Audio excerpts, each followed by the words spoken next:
बकरा दूध दे सकता है, भैंस हवा में उड़ सकती है, शेर दरख्त पर चढ़ सकता है, कछुआ खरगोश से तेज़ भाग सकता है, कौवा सफ़ेद हो सकता है।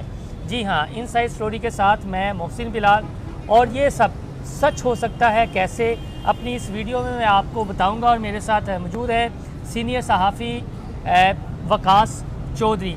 ये पूछना चाहता हूँ कि कौवा सफ़ेद हो सकता है, हाँ, कछुआ तेज़ भाग सकता हाँ। है, ये सब कैसे पॉसिबल है? ये कैसे भाई- आपको याद आया कि ये सारी चीज़ें? ये भाईजान सोशल मीडिया की दुनिया में सब मुमकिन है। वो कैसे? वो कैसे? वो मैं आपको बताता हूँ कि एक मखसूस जमात के ट्रोलर्स हैं, उन्होंने एक ट्वीट किया और वो जंगल में आग की तरह फैल गया, और उसमें हमारे सहाफ़ी भी शामिल हैं, कुछ चाहिए सहाफ़ी, मैं उनका नाम भी लूँगा। ट्वीट ये था कि अडयाला जेल में एजाजुल हक और मोहम्मद अली दुरानी अलग अलग